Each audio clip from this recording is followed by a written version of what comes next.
نانات وی کلشکر صدقا وفا کا پیکر علماء دیوبند علماء دیوبند. بسم اللہ الرحمن الرحیم. الحمدللہ رب العالمین والصلاة والسلام علی سیدنا محمد بن عبداللہ صلی اللہ تعالی علیہ وعلی آلہ واصحابہ اجمعین. محترم سامعین کرام، یقیناً آج کا دن نہ صرف یہ کہ ہندوستانی مسلمانوں کے لیے بلکہ پورے عالم کے مسلمانوں کے لیے افسوس اور دردناک دن ہے، اور آج کا دن بہت ہی ذہنی بے چینی کا دن ہے کہ اس اعتبار سے استاد الاساتذہ، رئیس و خاتم المحدثین، عالم ربانی حضرت مولانا مفتی سعید احمد صاحب پالنپوری رحمۃ اللہ علیہ، جو اس وقت اللہ کی مرضی سے جوار رحمت میں پہنچ چکے ہیں، انا للہ و انا الیہ راجعون. حضرت مفتی صاحب کی موت یقیناً پورے عالم اسلام کے لیے ایک عظیم نقصان ہے.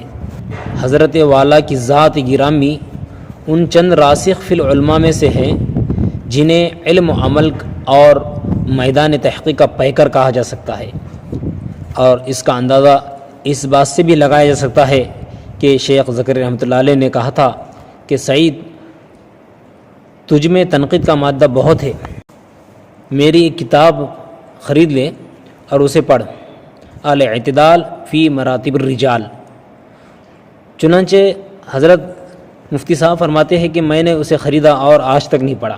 تو وجہ پوچھی تو حضرت نے بتایا کتاب پڑھے بغیر ہی عمل کر لیا. یہ ہے حضرت کی خصوصیت. میرے ایک عزیز ہے مفتی محمد سہیل سلم، انہوں نے ایک بات مفتی سعید احمد صاحب پالنپوری رحمۃ اللہ علیہ کے حوالے سے بیان کی کہ انہوں نے کہا کہ ایک مرتبہ حضرت مفتی سعید صاحب اپنے افتاء کے دور میں حضرت کی خدمت کر رہے تھے، تو اس وقت ان کے حضرت نے کہا کہ کیا میں تمہیں سعید کوئی نصیحت بتاؤں؟ تو انہوں نے کہا کہ ضرور بتائیے. پھر اسی طرح 2 مرتبہ کہا، پھر تیسری مرتبہ کہا کہ جی استاد ضرور بتائیے. تو ان کے استاد نے حضرت مفتی سعید احمد صاحب پالنپوری رحمۃ اللہ علیہ کو بتایا کہ کبھی کسی کے حوالے پر اعتماد مت کرنا. تو میں نے تعجب سے کہا حضرت حافظ ابن حجر عسقلانی رحمۃ اللہ علیہ کے حوالے پر بھی نہیں؟ تو استاد نے فرمایا سعید، ابن حجر تو کیا، ابن جبل کا بھی حوالہ مل جائے تو اعتماد مت کرنا، اصل کی طرف مراجعت کرنا. یہ حضرت کی خصوصیات تھی. حضرت مفتی صاحب دوران درس فرمایا کرتے تھے میں نے عربی سوم تک باپ کے لیے پڑھا تھا، اس لیے کچھ نہیں آیا، اور چہارم سے اللہ کے لیے پڑھا اور سہارنپور آ کر داخلہ لیا تو اللہ نے ذہن کھول دیا. حضرت مفتی صاحب فرمایا کرتے تھے کہ علم پڑھنے سے آتا ہے، 10 سال مسلسل پڑھو گے تو 10 سال کے بعد کتاب سے علم نکلتا ہوا دکھائی دے گا.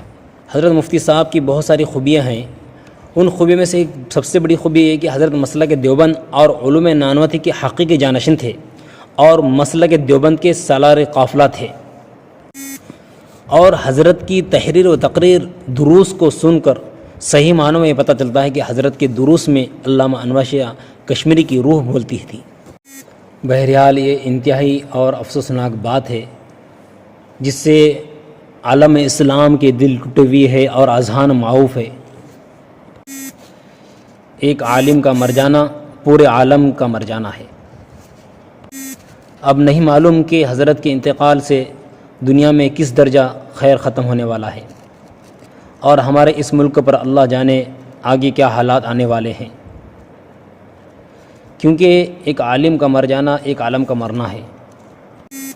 اب اس لاک ڈاؤن کے زمانے سے پہلے بھی کتنے اکابرین کو ہم نے کھویا ہے، اور اس لاک ڈاؤن کے زمانے میں بھی کتنے اکابرین ہم سے رخصت ہو رہے ہیں.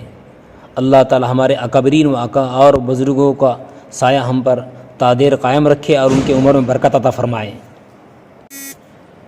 اور اللہ تعالی حضرت الاستاد کو غریق رحمت فرمائے، اور حضرت کی بال بال مغفرت فرمائے، اور جملہ پسماندگان کو صبر جمیل نصیب فرمائے. آمین یا رب العالمین.